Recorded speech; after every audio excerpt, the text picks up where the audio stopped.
ako guys, nakahiga pa rin kami kasi puyat ang lola nyo. Kasi itong aking bunso, hindi na naman makakatulog kagabi kahit anong ano ko. Kaya ako, siyempre pagkagising siya, hindi naman ako pwedeng matulog. Hindi rin ako makatulog kasi ang galaw niya nga sa higa. Kaya yan, puyat. Hanggang ngayon, naglalaro-laro pa siya. Pero inaantok na yan. Pinainom ko na nga siya agad ng gamot para sa kanyang seizure kasi baka sumpungin kasi nga ay puyat. Yung kulang sa tulog, nagtitrigger din yun ng seizure. Kaya ayan. Ay. Ate. Nihintay ko lang siya na hyper pa siya ngayon.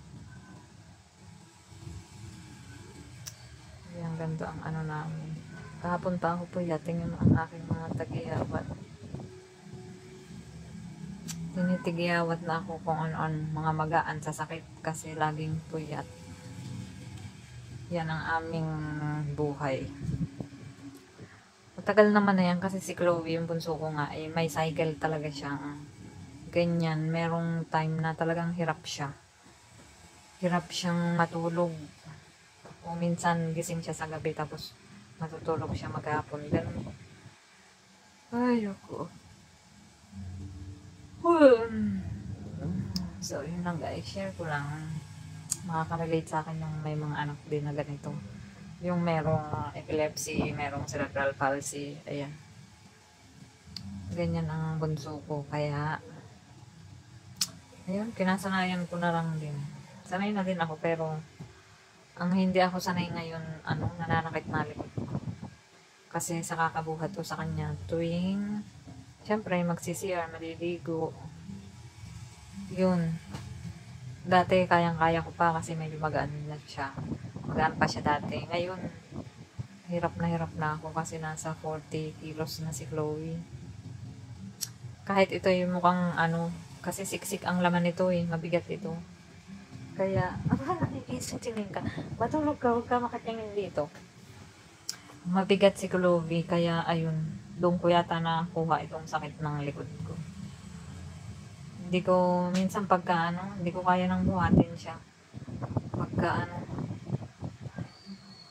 yun ang aming kumbaga wino-worry, paano na pag hindi ko na talaga kayang buhatin. Paano yung pag niya paliligo kung hindi ko na siya kayang buhatin para isakay sa wheelchair. Ang balak namin gagawa na lang or bibili ng mat tapos hihilahin ko na lang siya papunta ng banyo. Yun yung balak namin pero sa ngayon nakakaya-kaya ko pa naman na titiis ko pa yung sakit ng likod ko. Ay, may tao. Kain na ikaw. Ayan, almusal namin. Binili lang namin yan. Hindi ka na, kain na ikaw. Ay, mag-ice na muna. Makalaan ko.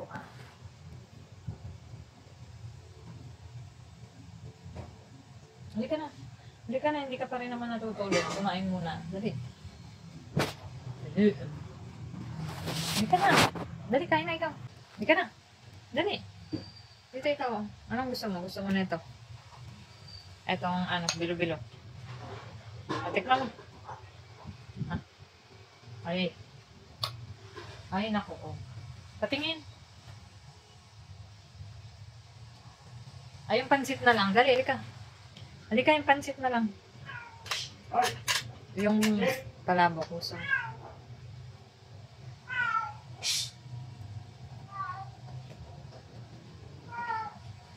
Halika, dali.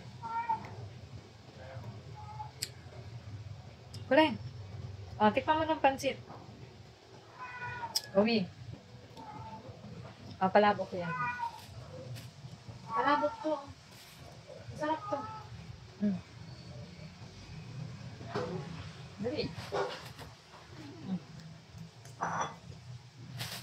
Diba masarap? Gusto mo?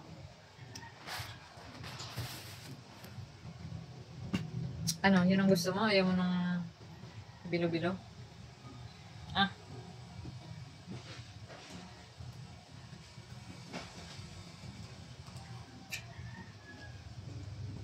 Nalaglag yun sa kumot. Dali, may marshmallow si Daddy ko. Dali, nabili ka ng pasalubong ng marshmallow. Gusto mo yan? May marshmallow si Daddy nabili ko sa lubong sa'yo. Oo, masarap. Tinikman ko marshmallow ng parang may palaman.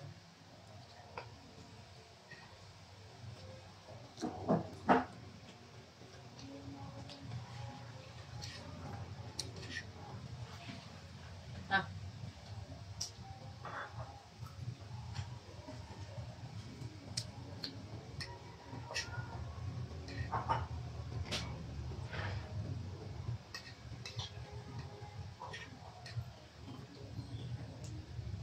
Ah.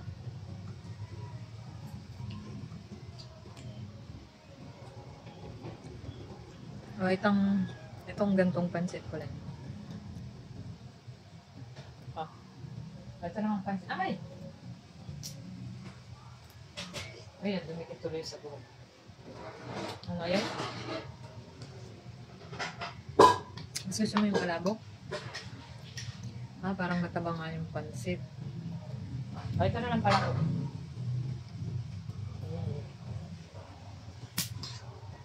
Tikim na.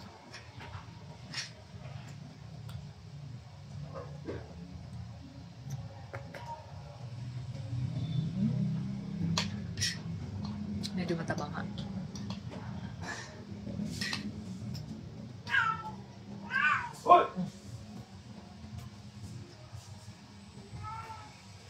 Ang ingay ni Kashi, yung hit kasi. Ang lakas naman.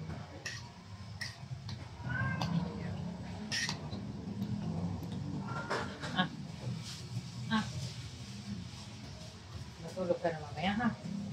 Ha?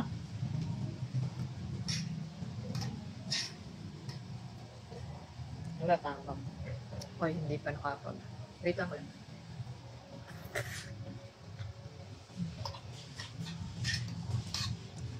Ayaw mo ko lang yung bilo-bilo. Ha? Palabo ko lang gusto mo.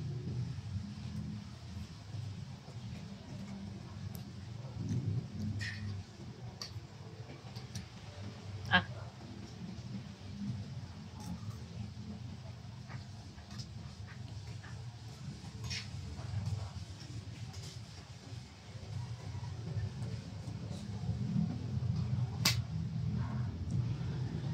Ah.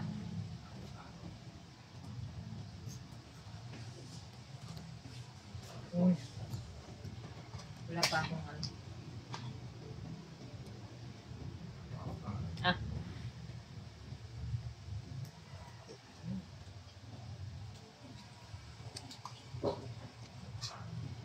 Holy.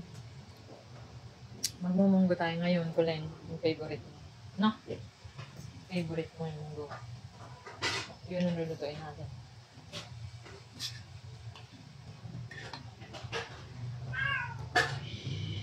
Ah.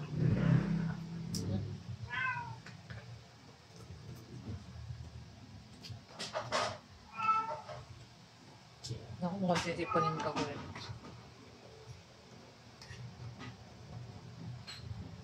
Ah.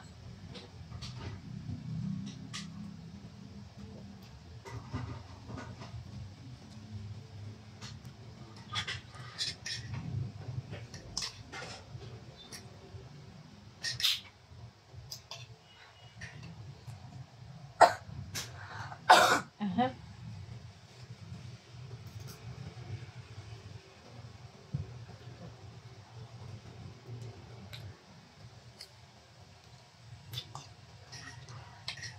Huwag yung bilo-bilo.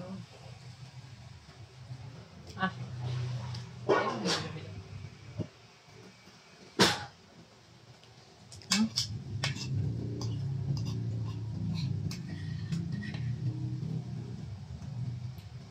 Hmm. Ah.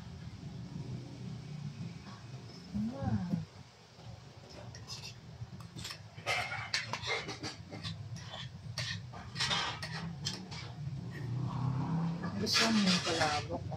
Ah. Oh, ang dami. Wala, Kulen, titikman ko yung bilo-bilo. Sarap naman. O, tikman mo rin. Tikman mo yung bilo-bilo. Ayaw mo?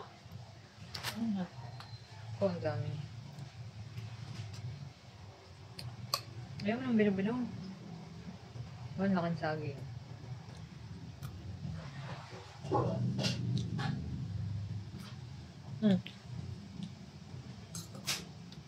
Sarap. Ang sarap ah.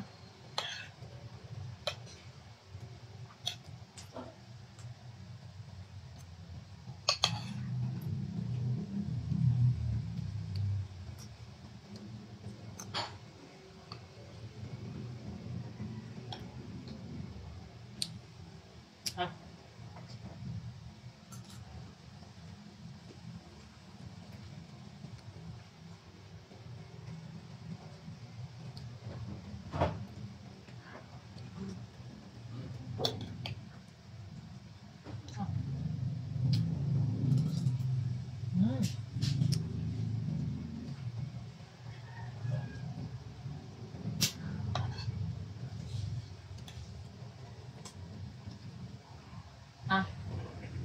Ito dali. Kakain ka ko lang, may mangga pa doon ko lang.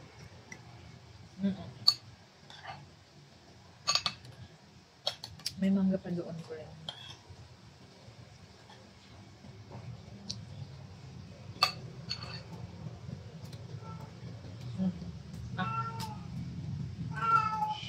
Sarap?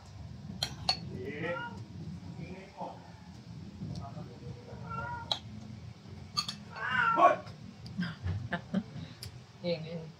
Oh, mama. Dali. Kakain ba tayong pusa?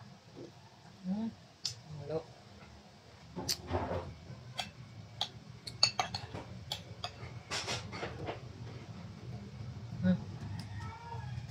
Oh, very good naman. Dami ni kain.